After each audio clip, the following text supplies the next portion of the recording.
एक छोटे से गांव में लता और घनश्याम नामक पति पत्नी अपने 2 बच्चे पिंकी और चीकू के साथ एक छोटे से घर में रहते थे।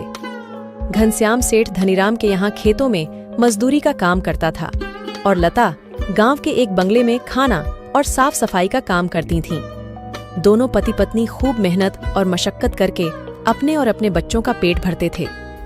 यूं तो हमेशा ही गर्मी के समय 40 डिग्री तक तापमान चला जाता था, लेकिन इस साल तापमान बहुत ज्यादा बढ़ गया था, जिस वजह से बसंतपुर गांव के लोग बहुत ज्यादा परेशान थे। दिन हो या रात हो, लोग गर्मी से बेहाल थे। इस साल तो बहुत ज्यादा गर्मी पड़ी है। इतनी कड़ी धूप में काम करना बहुत मुश्किल हो गया है। घर से निकलते ही पसीना बारिश की तरह टपकने लगता है। इतनी भारी गर्मी में तो काम पर भी जाने का मन नहीं करता। न जाने इस साल की गर्मी कैसे कटेगी। चलो अच्छा, मैं काम पर जाता हूँ, वरना सेठ गुस्सा करेंगे।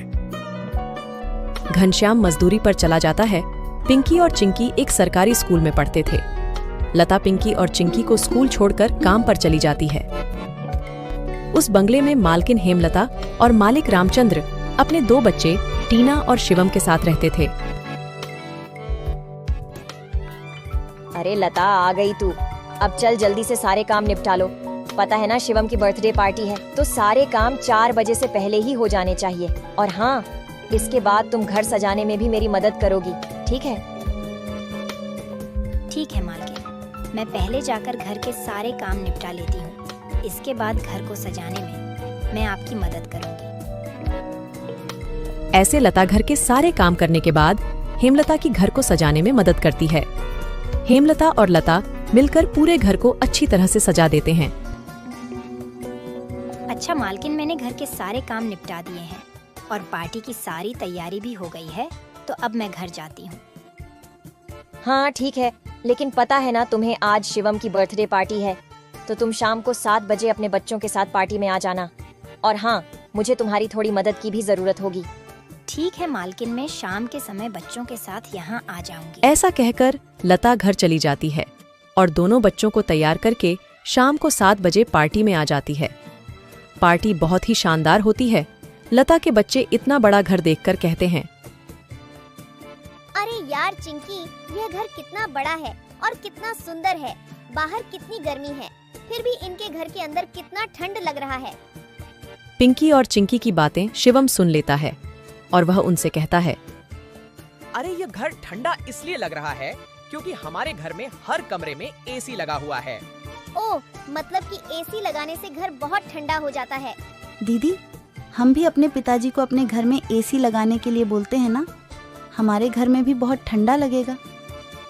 चलो बच्चों, इधर आओ, केक काटने का टाइम हो गया है। जब केक काटने लगता है तो पिंकी और चिंकी एसी की ठंडी ठंडी हवा खाते खाते शिवम के कमरे की तरफ चले जाते हैं और शिवम के कमरे के बाहर खड़े होकर एसी की ठंडी ठंडी हवा का मजा लेने लगते हैं। एसी की ठंडी ठंडी हवा खाते खाते वह दोनों कमरे के अंदर चले जाते हैं।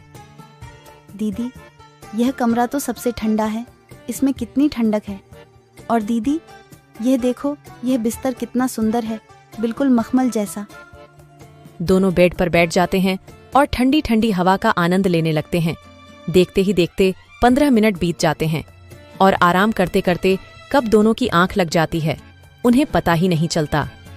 इतने ही देर में अचानक से शिवम की बहन टीना कमरे में आ जाती है।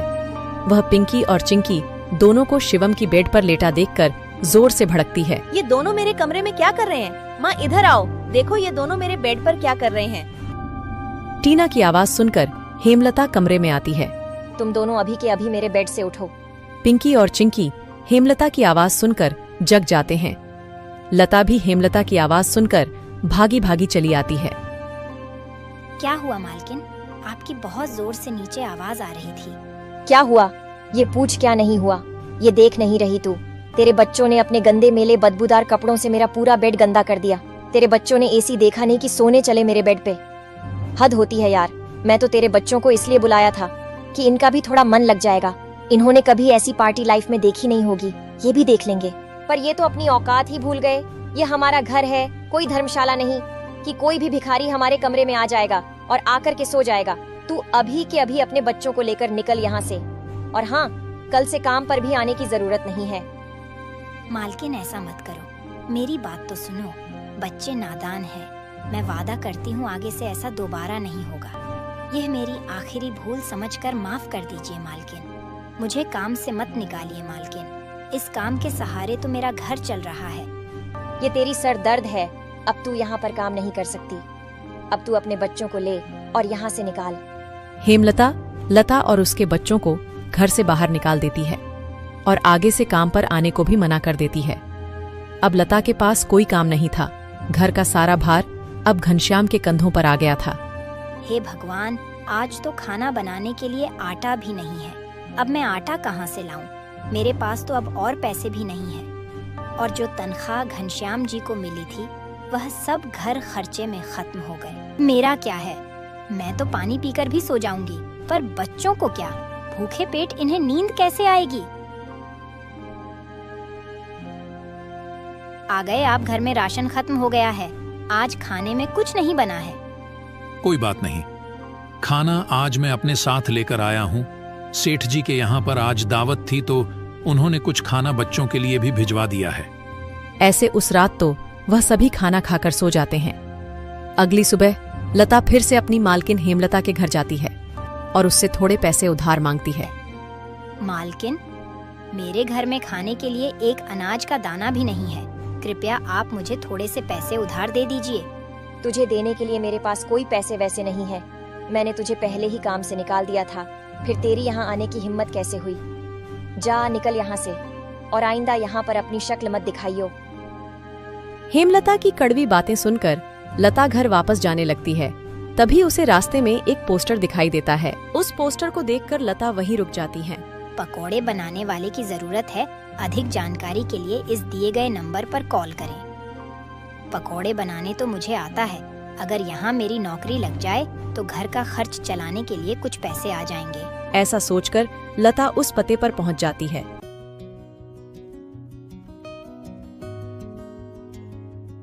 भैया, मैंने आपका पोस्टर देखा। आपको किसी पकोड़े बनाने वाले की जरूरत है? हाँ, जरूर तो है। तुम पकोड़ा बना लोगी। क्या तुम्हें पकोड़े बनाने आते हैं? हाँ, सब मुझे कई तरह के पकोड़े बनाने आते हैं, जैसे मिर्च का पकोड़ा, पालक का पकोड़ा, पनीर का पकोड़ा और भी कई प्रकार के पकोड़े मुझे बनाने आते हैं। तो ठीक है, तुम आज से ही काम पर लग सकती हो। ऐसे लता पकोड़े बनाने वाले के साथ काम पर लग जाती है और ग्राहकों को पकोड़े सर्व करने लगती है।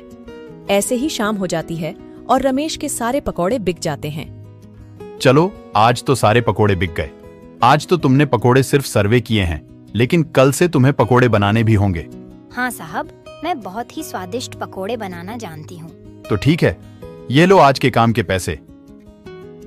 300 रुपए लेकर लता सबसे पहले राशन की दुकान पर जाती है और वहां से राशन का सामान खरीदकर घर आ जाती है। घर पहुंचकर लता सबसे पहले बच्चों के लिए खाना बनाती है और उनको परोसती है। चिंकी, पिंकी, आ जाओ खाना खा लो। इतने में घनश्याम भी वहां आ जाता है और लता घनश्याम को अपने नए काम के बारे में बताती है। इस तरह सारे मिलकर खुशी खुशी खाना खाते हैं। अगली सुबह लता बच्चों को स्कूल छोड़कर वापस काम पर चली जाती है। दुकान पर पहुंचकर लता पकोड़े बनाती है। लता के बने हुए पकोड़े ग्राहकों को बहुत पसंद आते हैं। लता के बने हुए पकोड़े खाकर ग्राहक पकोड़े की बहुत तारीफ करते हैं। उनको आज के बनाए हुए पकोड़े कल से भी ज्यादा अच्छे लगे। रमेश भाई, तुम्हारे आज के पकोड़े का तो कोई जवाब ही नहीं। इससे स्वादिष्ट पकोड़े मैंने आज से पहले इस होटल में कभी नहीं खाए। आखिर आज ऐसा क्या मिलाया है इन पकोड़ों में जो इतने स्वादिष्ट बने हैं? आज तो मैं एक और प्लेट खाऊंगा। मेरे लिए एक एक्स्ट्रा प्लेट पकोड़े लगा दो। ऐसे रमेश अपने ग्राहकों के मुंह से पकोड़े की तारीफ को सुनकर लता से कहता है, लता, तुम्हारे हाथ में तो जादू है। तुम्हारे हाथों के बने पकोड़े खाकर ग्राहक एक एक एक्स्ट्रा प्लेट पकोड़े खा रहे हैं। तुमने तो कमाल ही कर दिया। आखिर ऐसा क्या मिलाया है इन पकोड़े में जो ग्राहक इतनी तारीफ कर रहे हैं? साहब जी, कुछ खास नहीं मिलाया है, बस थोड़े से नमक मिर्च मसाले बराबर मात्रा में डाले हैं, बस। ऐसे रमेश के आज के पकोड़े बहुत जल्द ही खत्म हो जाते हैं। आज तो पकोड़े बहुत जल्द ही खत्म हो गए। कल से हमें और ज्यादा से ज्यादा पकोड़े बनाने होंगे। और हाँ, अब हमारी पकोड़ों की सेल और ज्यादा अच्छी होने लगी है, इसलिए कल मैं दुकान में एसी लगवा रहा हूँ। इससे ग्राहक भी एसी की ठंडी ठंडी हवा में पकोड़ों का मजा लेंगे और हमारे पकोड़े की सेल और ज्यादा बढ़ेगी। तुम क्या कहती हो? साहब, विचार तो बहुत अच्छा है। अगले दिन रमेश अपनी दुकान में एसी लगवा लेता है और जैसा उसने सोचा था वैसा ही हुआ। एसी लगने के बाद रमेश के दुकान पर ग्राहकों की संख्या बढ़ जाती है। ग्राहक ठंडी ठंडी हवा में बैठकर पकोड़े खाने का आनंद उठाते हैं। ऐसे रमेश के आज भी सारे पकोड़े बहुत जल्द ही बिक जाते हैं। शाम के समय जब लता घर वापस आती है और वह चिंकी और पिंकी को आपस में बातें करते हुए सुनती है। दीदी, उस दिन पार्टी में कितना मजा आ रहा था ना। कहाँ हम उस दिन एसी की ठंडी ठंडी हवा खा रहे थे और कहाँ आज हम इतनी गर्मी में बैठे हैं। काश हमारे घर में भी एसी होती तो हम भी अभी एसी की ठंडी ठंडी हवा खा रहे होते। इतने में लता अंदर आ जाती है। अरे चिंकी और पिंकी, तुम दोनों क्या कर रहे हो? तुम दोनों ने अपने स्कूल का होमवर्क किया? चलो जल्दी से अपना अपना होमवर्क कर लो। मैं खाना बनाने जा रही हूँ। इसके बाद खाना खाकर जल्दी सो जाना। कल तुम्हें सुबह उठकर स्कूल भी तो जाना है ना। ठीक है माँ, हम स्कूल का काम करके आते हैं। ऐसे दिन बीतते जाते हैं और लता के हालात पहले से ठीक होते जाते हैं। ऐसे ही एक दिन सुबह लता काम पर जा रही होती है, तभी उसे भंगार की एक दुकान दिखती है। उसे दुकान पर कई सारे सामान थे, जैसे कूलर, पंखा, फ्रिज, एसी इत्यादि। लता का ध्यान उस दुकान में रखे पुराने एसी की तरफ जाता है। वह उसे बहुत पसंद आता है। वह उस दुकानदार से बोलती है, भैया, ये एसी का क्या दाम है? मात्र 10,000 रुपए की है। 10,000? ये तो बहुत ज्यादा है। ज्यादा नहीं, ये तो बहुत कम है। ये सेकंड हैंड एसी है।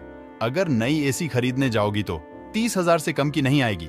अच्छा ठीक है, पर ये सही से तो चलती है ना? हाँ, बिल्कुल सही से चलती है। अगर 6 महीने से पहले ये एसी बंद हो जाती है तो इसकी सारी रिपेयरिंग की सर्विस बिल्कुल फ्री होगी।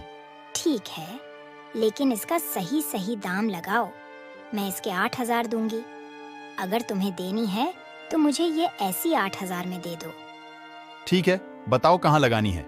लता उस आदमी को अपने घर लेकर आती है। वह आदमी लता के घर पहुंचकर एसी को लगा देता है। एसी चालू करते ही ठंडी ठंडी हवा घर में फैलने लगती है। बच्चे भी इस ठंडी ठंडी हवा का मजा उठाते हैं। वह दीदी, क्या मजा आ रहा है। एसी की ठंडी ठंडी हवा, ऐसा लग रहा है जैसे बर्फ की चादर ओढ़ ली है हमने। इतनी कड़ी गर्मी में ये ठंडी ठंडी हवा बर्फ की चादर जैसी लग रही है। घर में एसी के लगते ही बच्चे बहुत खुश हो जाते हैं। घनश्याम भी घर पर आ जाता है। ओह, आखिर तुमने बच्चों की इच्छा पूरी कर ही दी। कैसे ना करती भला। बच्चे तो आखिर मेरी जान है। इनसे बढ़कर मेरे लिए कुछ भी नहीं। एसी लग जाने की वजह से बच्चे बहुत खुश होते हैं और लता की कमाई भी अच्छी होने लगती है। लता के बने हुए पकौड़ों की वजह से रमेश के दुकान पर ग्राहकों की भीड़ लगी रहती थी। इससे रमेश खुश होकर लता की तनख्वाह बढ़ा देता है। थोड़े दिन बाद घनश्याम भी सेठ धनीराम के यहाँ मजदूरी छोड़कर लता के साथ पकोड़े बनाने लगता है। दोनों को रमेश काफी अच्छी सैलरी देता था, जिससे उनका घर खर्च काफी आसानी से चल जाता था। बच्चे पूरी गर्मी ऐसी की ठंडी ठंडी हवा में गुजरते हैं और इस तरह वह लोग अपना जीवन खुशी खुशी जीने लगते हैं।